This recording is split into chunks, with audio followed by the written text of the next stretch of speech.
سلك طريقا يلتمس فيه علما سهل الله له به طريقا الى الجنہ. جو آدمی طلب علم کی راہ پہ نکلتا ہے اللہ تعالیٰ اس کے بدلے میں جنت کا راستہ اس کے لیے آسان کر دیتا ہے. بعض اہل علم نے اس حدیث کے ٹکڑے کی شرح کرتے ہوئے لکھا ہے کہ اس میں یہ مطلب نہیں کہ اللہ تبارک و تعالیٰ بدلے میں جنت کا راستہ آسان کرتا ہے، بلکہ مطلب یہ ہے کہ طلب علم کا راستہ ہی جنت کا راستہ، طلب علم کا راستہ ہی جنت کا راستہ.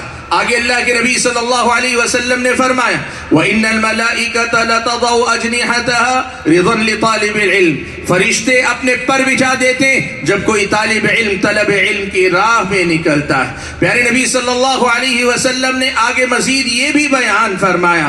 آپ صلی اللہ علیہ وسلم نے فرمایا کہ عالم جو علم والا ہوتا ہے اس کے لیے آسمان و زمین والے مغفرت کی دعا کرتے ہیں. آپ طلب علم میں لگے رہیں، آپ کی مغفرت کی دعا آسمانوں کے فرشتے اور زمین کی مخلوقات اللہ تبارک و تعالیٰ سے آپ کے لیے مغفرت کی دعا کرتے ہیں جب تک آپ طلب علم کی راہ میں لگے رہتے ہیں. اللہ کے نبی نے مزید فرمایا وَالْحِيتَانُ فِي جَوْفِ الْمَاءِ. نہ صرف یہ کہ آسمان و زمین کی مخلوقات کی بات ہے بلکہ پچھلیاں پانی کے اندر بھی طالب علم کے لیے دعا کیا کرتی ہیں. اللہ کے نبی صلی اللہ علیہ وسلم نے آگے یہ بھی بیان فرمایا کہ ایک عالم کو عابد پر اللہ تعالیٰ نے اتنی ہی فضیلت عطا فرمائی. یعنی ایک عالم دین طلب علم کی راہ میں لگنے والا انسان اللہ کی نظر میں کتنا بلند پایا مقام رکھتا ہے. کہا ایک عبادت گزار عام انسان نہیں، ایک ایسا مسلمان جو عبادت گزار ہے لیکن علم والا نہیں.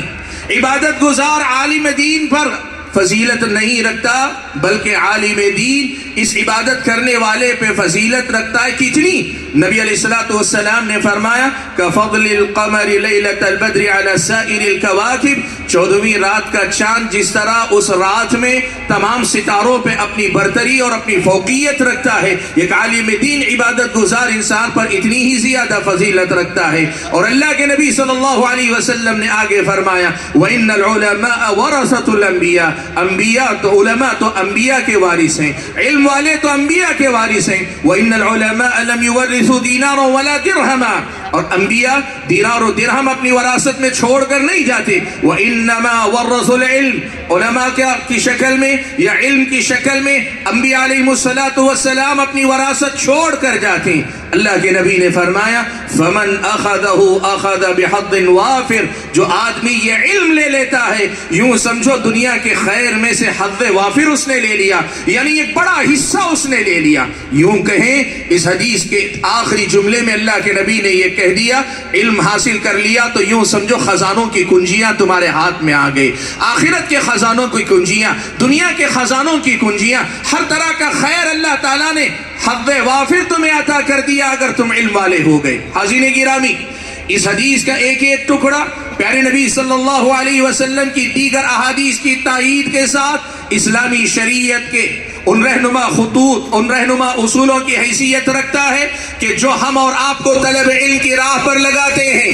نصوص شرعیہ بے شمار ہیں، اور اگر میں نصوص شرعیہ کے بعد کچھ وہ اقوال بھی آپ کے سامنے ذکر کرنا چاہوں جو حکماء نے کہیں، تجربہ کار لوگوں نے کہیں، جہاں دیدہ آنکھوں نے جہاں دیدہ دماغوں نے اس کائنات کا، اس دنیا کا تجربہ حاصل کرنے کے بعد علم کی اہمیت کے سلسلے میں کہے ہیں تو ایک آدھ جملے وہ بھی سنا دیتا ہوں. بعض لوگوں نے لکھا اور کہا ہے کہ جہالت کی مذمت اور برائی کے لیے یہی بات کافی ہے کہ جاہل بھی خود کو جاہل کہلانا پسند نہیں کرتا، اور علم کی فضیلت کے لیے اتنا کہنا کافی ہے جو جاہل ہے وہ بھی اپنے آپ کو عالم کہلانا پسند کرتا ہے. سبحان اللہ. حاضرین گرامی، کسی اور نے ایک بات کہی علم وہ زیور ہے جو ہر آدمی کو خوبصورت بنا دیتا ہے. کسی نے کہا علم وہ دولت ہے جو خرچ کرنے سے ختم نہیں ہوتی.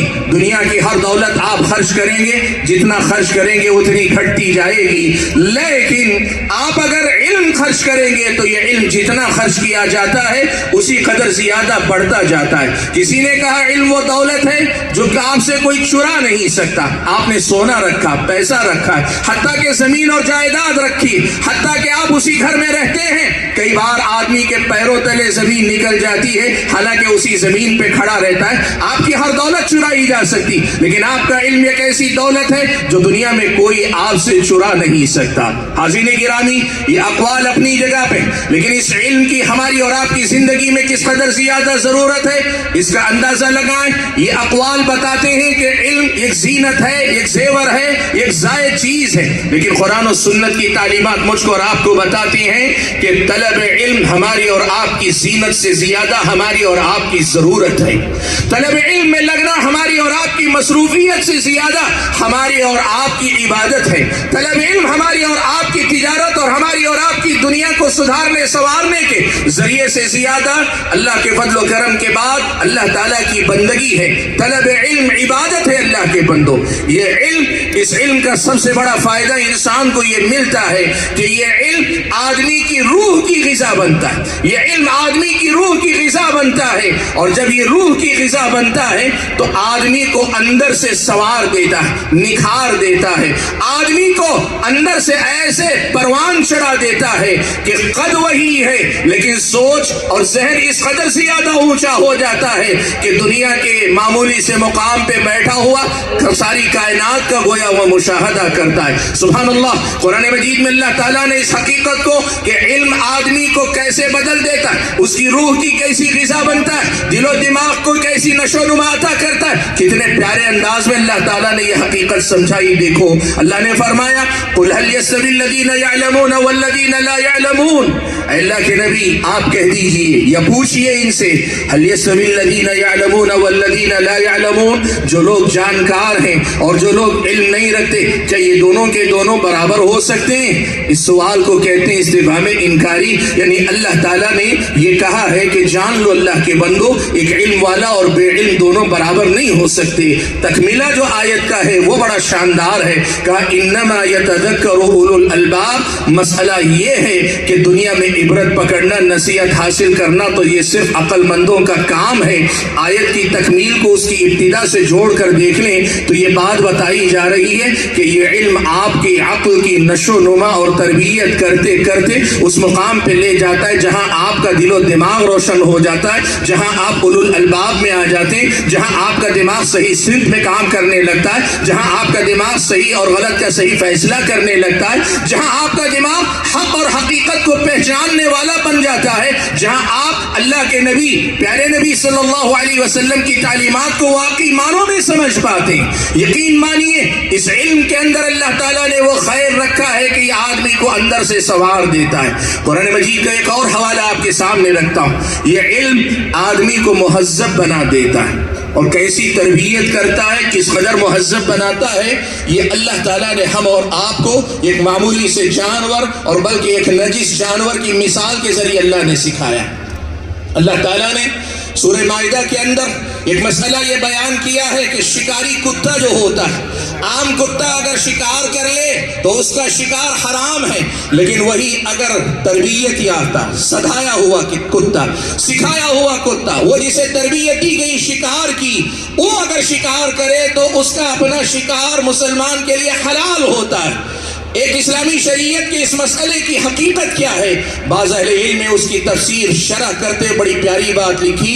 کہا کتا جب بھی شکار کرتا ہے تو اپنے لیے شکار کرتا ہے اور شکار پہ منہ مارتا ہے تو اس کا اپنا جو لعاب ہوتا ہے، تھوک ہوتا ہے، وہ نہ صرف یہ کہ لگتا ہے بلکہ اس کی اپنی خساست نفس کے اندر جو کتے کو ہم کہتے ہیں کتا پن جو ہوتا ہے وہ اس کا پوری طرح سے بیدار ہوتا ہے. لیکن سدھایا ہوا کتا شکار کرتا ہے تو اس کے اندر یہ تبدیلی آ جاتی ہے. وہ شکار کرتا ہے تب بھی اسے معلوم ہے کہ میرے جذبات اپنی جگہ لیکن یہ شکار میرا نہیں، میرے مالک کا ہے. سبحان اللہ.